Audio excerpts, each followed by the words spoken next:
कहाँ थे अपन? एक प्रॉब्लम करी होगी ना उसकी, ट्रायंगल की। एक पेंडुलम की और कर लेता है। लिखो क्वेश्चन, लिखो अगला क्वेश्चन लिखो। हाँ, क्वेश्चन लिखो।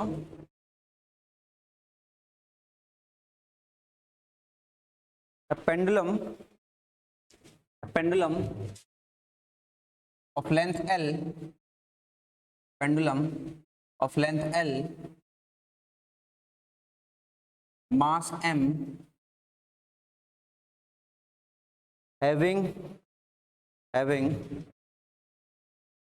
charge small q,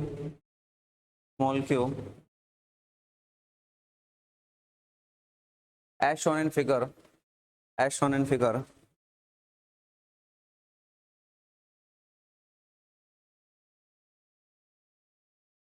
ठीक है।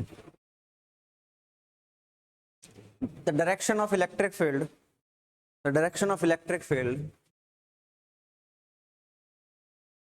is acting downwards. यूनिफॉर्म लिख लो ना, uniform electric field acting downwards,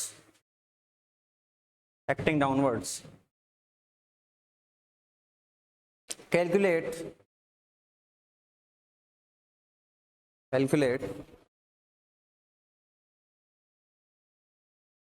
time period of oscillation, calculate the time period of oscillation.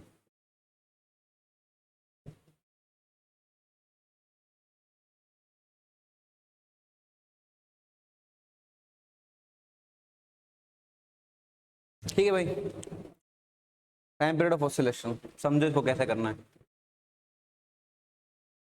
समझो बात क्या है अपने पास टाइम पीरियड का। सबसे पहले तो पेंडुलम में फॉर्मूला क्या होता है, 2 pi under root L upon G. ठीक है, अब ये एल अपॉन जी इसलिए लगाते हैं, जी क्या है, acceleration due to gravity, L उसकी लेंथ हो गई, 2 पाई अलग हो गया। ठीक है, तो मास से तो लेने देना है नहीं अभी इसका, राइट। अच्छा, ये जी इसलिए लेते हैं मैकेनिक्स में, एसएचएम में, क्योंकि वहां पे चार्ज नहीं होता। ठीक है, जनरली हम यहाँ जी क्या लेंगे, जी इफेक्टिव लेंगे,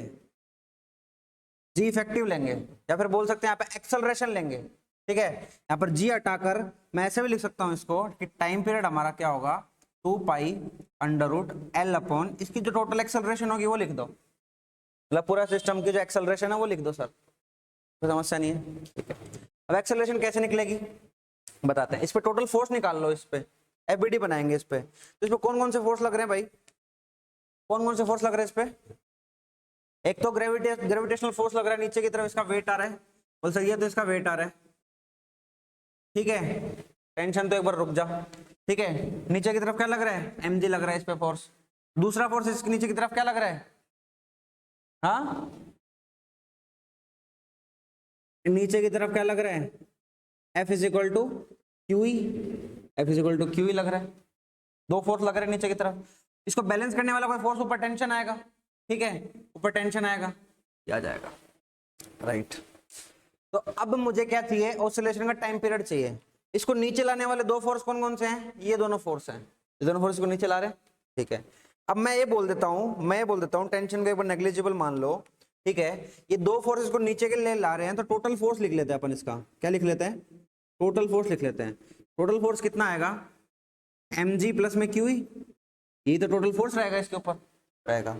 अब किसी भी बॉडी पे जो टोटल फोर्स है, न्यूटन क्या कहता है कि उसको ma के बराबर कर दो, ma के बराबर कर दो, ये टोटल फोर्स है, that should be equal to ma, mass into acceleration of this bob, या कुछ भी बोल दो मास।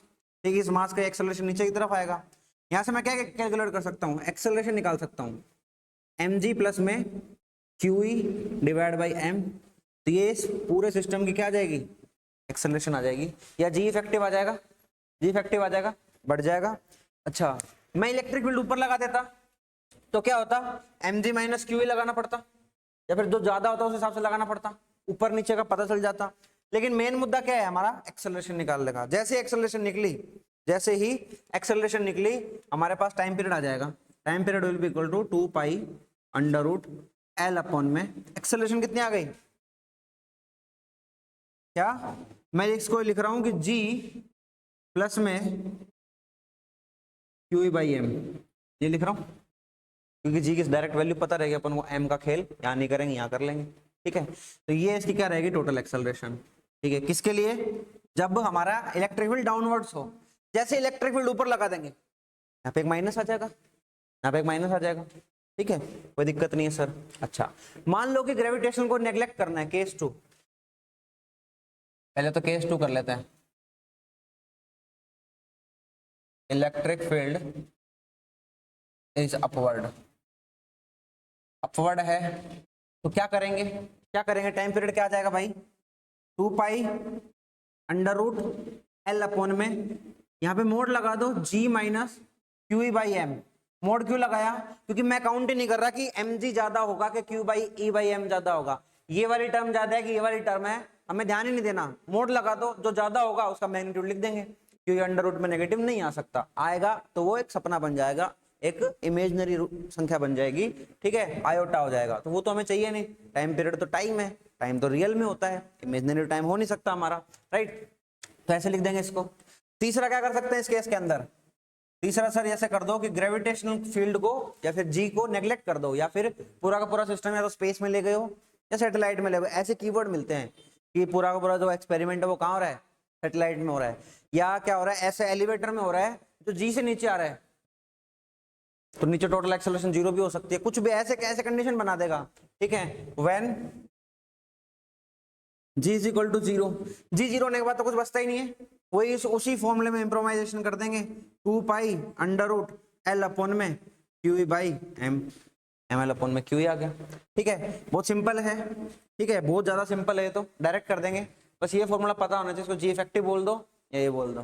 ठीक है, इन क्वेश्चंस में क्या क्या एक दूसरे तरीके से क्वेश्चन आ जाता है, क्या आ जाता है कि जब इस तरह का सिस्टम होगा तो जी इफेक्टिव या फिर टोटल एक्सेलरेशन इंक्रीज होगी डिक्रीज होगी, इंक्रीज हो रही है इस टाइम, देखो क्योंकि नीचे एमजी लग रहा है, उसको सपोर्ट करने वाला एक दूसरा फोर्स और है, फोर्स का मतलब तो एक्सेलरेशन है, तो पहले से एक एक्सेलरेशन थी, दूसरा एक्सेलरेशन और लग गया।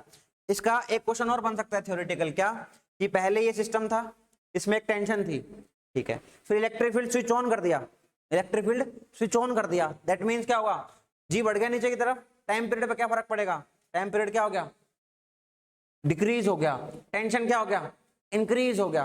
ठीक है, टेंशन इंक्रीज हो गया, इस तरह की चीजें ध्यान में रखनी है। ठीक है, ये थ्योरेटिकल चीजें आ जाएंगी। इलेक्ट्रिक फील्ड जब अपवर्ड लगेगा तो क्वेश्चन बोल देगा टेंशन में क्या होगा, टेंशन डिक्रीज होने वाली, क्यों, नीचे एक फोर्स था उसने टेंशन दी थी, ऊपर फोर्स लगा दिया। ठीक है, तो नीचे वाले को कैंसिल आउट करेगा कुछ ना कुछ, तो वो जो नेट नीचे बचेगा वो टेंशन ऊपर की तरफ होगी, खत्म कहानी, राइट।